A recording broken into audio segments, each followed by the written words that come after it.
What's going on, everyone? I'm back here with my GPC Season 5 Week 6 battle. This is going to be up against Verd and his Tampa Bay Frogadiers. He's using an American sports name, even though he's Australian, but who cares about that? I don't know why I brought that up, because I'm great at intros, and I'm just trying to make conversation. Love me, please. But anyways, so the team, if you haven't seen my team, go check out my team builder, but I'll just go over it real quick. I've got Agility, Charty Berry, 3 attacks, Stun DT, Air Balloon, Nasty Plot, Lucario, Scarf, Heatran, Curse, Gastrodon with some stuff, a really cool Venusaur set that's trying to abuse Chlorophyll from Sun and stuff, and Fizdef, Colberberry, Mesprit. So I'm bringing 3 berries this week, and the trend for me is that if I bring berries, it's either 1 or 3, no more, no less, so that's kind of neat.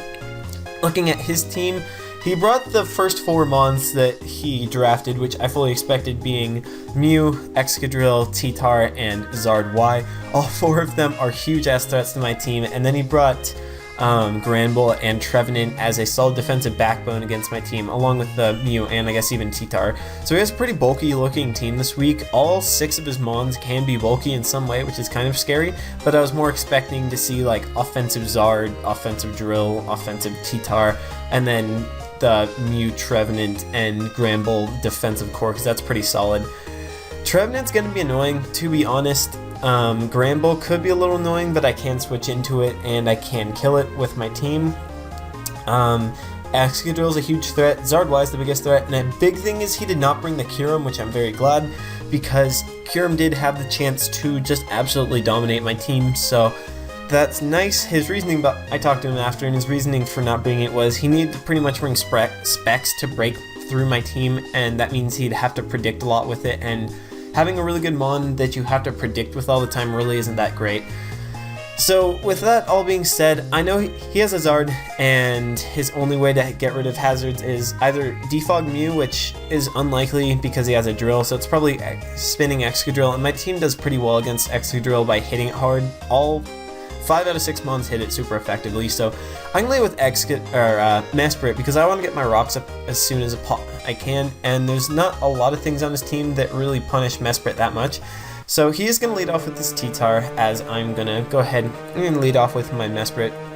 And I don't know what kind of set this is, but I'm Colberberry, so I know I can take a hit, and I just want to get my rocks up and force his Drill to spin, as he is going to go ahead and show these slower and as rocks. So at this point I'm just going to assume that he's like max HP and max attack probably, and I'm going to go for the U-turn. I'm not afraid of a pursuit because it's unlikely that a Rockstar would have pursuit, so he doesn't go for it, which I didn't really think it would, and 22% tells me that he is most likely max HP.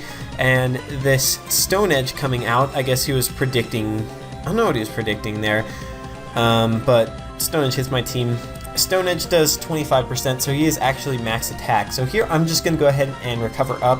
I always want to have my Gastrodon really healthy so that I can take a Solar Beam from his Zard-Y, because I have the Rindo Berry and Mirror Coat, and I can switch into this kind of okay. Heatran doesn't care about a Will-O-Wisp, even though I can get Leech Seeded, and he can bring EQ, but I didn't really think he was going to go for EQ, and if he did, props to him, and he's just going to go for the Leech Seed. So I'm Scarf Heatran, and I know he's not going to want to stay in, and he has 2 likely switch-ins to a fire move, that being a especially bulky Mew or Tyranitar, either of which I am fine with coming in because I have Toxic, and I'm going to throw out a Toxic right here. So by going for Toxic, it's definitely not showing what my item is, because Scarf Toxic is sort of common, but it doesn't make you think, oh, he's Scarf Toxic right off the bat, especially since 4-move Heatran would probably be better.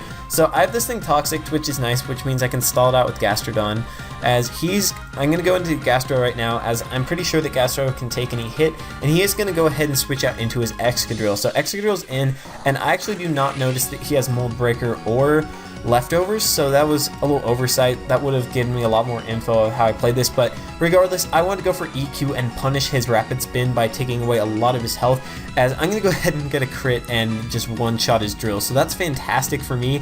Really unfortunate for Verd, because now once I get rocks up, they're here to stay, and that punishes his Zard severely. So he's going to go into his Trevenant here, and now that Drill is gone, I don't really have a lot of reason to save Mesprit, because Mesprit's role was to keep me from being swept by Excadrill. So he's going to go ahead and miss Will-O-Wisp, and that doesn't really matter because I don't need Mesprit to do anything, and it's not really good against his team at this point. So I'm just going to go ahead and lay up rocks as he makes a really good play of going hard into his Charizard right here, which will let him do some stuff before he takes rocks damage. So I'm just going to go for the U-turn here and see what he has. I'm fine with sacking Mesprit as he goes for the Air Slash, interestingly, and he's going to go ahead and do a lot and flinch me. So that's something. I guess I crit his Excadrill, so it's not that big of a deal, as he's actually going to get a low roll, but he's going to double flinch me. So I'm going to lose my Mesprit here unless he misses an Air Slash, but he's just going to go for the Solar Beam and knock me out. No reason saving Mesprit because rocks, I can't get rid of rocks on my side. So that's kind of a problem, I guess, but I do have my Thundy, which can definitely force out a Zard, and he doesn't have an electric immunity, which is really nice. So I'm just going to fire off a T-Bolt and see what he goes into. I probably could have gone for the Dark Pulse, expecting Trevenant to be the switch-in, but he just as easily could have gone into T-Tar because it's probably Chople Berry since he didn't have 5 or 8 Sand Turns. I'm going to go for the Dark Pulse as it doesn't do enough damage, but he is going to get flinched. So more luck on my side. He was going for Rest there, and he was Rest Natural Cure apparently. So I get rid of his Trevenant, which is really, really good for me, as Thundy is able to knock out the thing with a T-Bolt, and now he has one less thing for my Thundurus and my Lucario, which is great. He goes into this, so that tells me that he's confident he can take a Poison move if I have it, and I'm pretty sure that I can't knock it out, so I'm just going to go into Venusaur, because Venusaur should take pretty much anything outside of like a banded super strong hit. He goes for the Play Rough, and that does a lot, so that tells me he is Adamant Max Attack, I'm pretty sure. And here I'm just going to go ahead and Sleep Powder because something's going to come in that doesn't want to get put to sleep. So I'm going to actually be able to put the Mew to sleep, which is fantastic. And I'm staying in Mega form, or non-Mega form, so that if his Zard is ever out, I can knock him out with an HP Rock and I will outspeed him. So that's cool. I'm going to go into Thundurus right here because I know he's going to be asleep this turn and I want to put pressure on his team. So I'm just going to go ahead and fire off a Dark Pulse as he does show lefties, so that's just good to know. He's not Colbur Berry or anything. And here I could have predicted and just gone for the T-Bolt. T-Bolt would have allowed me to two-shot the Granbull, but I wanted to damage the Mew and see what kind of set it was because Mew is a big threat, and that Dark Pulse does absolutely no damage. So he is an Assault Vest thingy, which is good knowledge for me. I can't knock him out with a T-Bolt from that range, and I'm going to go to Gastrodon here as he's going to go ahead and fire off an EQ. Now, Play Rough is a roll to kill me, I'm fairly certain, but he's just going to go ahead and miss, and we are going to recover up to full, I believe. Yeah, so Gastrodon gets healthy again, and now I have the freedom to go for a Curse, and basically, oh, well, he's going to go for the Super Fang, which is really good tech on his part, because that's definitely a good thing to bring for, like, my Venusaur and all that.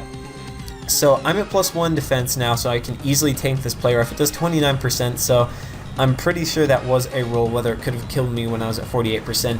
Now here, I'm going to recover twice, because if he goes hard into Zard, then he can knock me out with a Solar Beam from this point, so I need to be at full, basically, or above, like, 80% to take a Solar Beam always.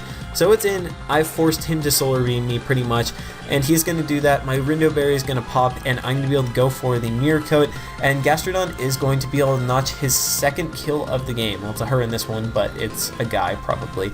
So gets rid of the two biggest threats to my team, which is cool, and now he's going to go back into the guy, and I'm just going to click Recover. If he fails to knock me out, then this set can potentially win, but he is going to go ahead and kill me with the Play Rough, so that's okay, I didn't need it, and now I can go out into my Lucario and start claiming some lives because I don't think he has a good switch into Flash Cannon at this point. I could have gone for the Nasty Plot, but I really didn't think he was going to save his Granbull, as he does end up going into Mew. So I guess he was physically defensive, we discovered after the match, and after this damage, it showed he was max HP and had no special defense. So here, he's asleep. I'm going to go for the Nasty Plot and try and end the game, hoping that he stays asleep, but he is going to wake up and go for the Roost. So I'm up at +2. This Flash Cannon is doing upwards of 70%, it looks like, and that means I can cleanly 2-hit KO it, and I'm guessing he probably doesn't have Fire Blast or something like that. Then he pulls the Calm Mind, so things get hairy, and I'm going to go for Flash Cannon, except I crit him, so yeah, that's kind of where the game ends, so I'm going to get really lucky in this game, and it's going to end up being a 4-0 victory. His Tyranitar is Choppleberry, but there's no way it's going to be living a +2 Aura Sphere from this percentage. So, unfortunately for him, Verd is going to have to take the 3-0 loss as we hacks the shit out of him, and I don't like this kind of win. My differential likes this win a lot, but definitely unfortunate for him. Obviously, the hacks changed this game a whole ton. I would have liked to see how this game would have turned out without all the hacks. It would have been a really tight game because we both had pretty decent matchups against each other. But it would have just been kind of a toss-up. I didn't really get to use my Thundy. Well, I used my Thundy a fair bit, but I might have been able to use my Venusaur and my Heatran a bit more throughout the game if I didn't hacks through his Mons, but I don't know, it happened. But we are going to go ahead and claim a 4-0 victory, move on to 5-1, and we are at +17, so if Shoddy wins by a score of 0-0 or 1-0, then we're going to have the tied best or the best differential in the division. If Shoddy loses, we will be first in the division guaranteed, which is really nice. I'm really liking how the season's turning out so far. 5-1 is a really good start for me. I don't think I've started this well off before, and I like it.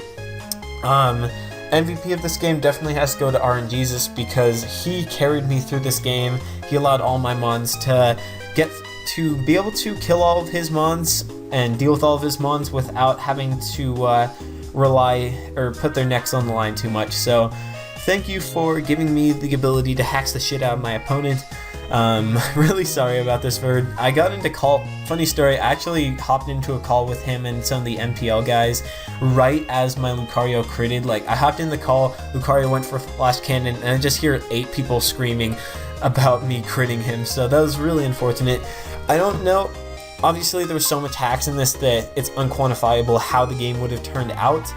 There's a good chance I would have lost. There's a good chance I could have won. I don't know, but I'm lucky and bad, and go ahead and hate on me for not making a 15-second video about this. Peace.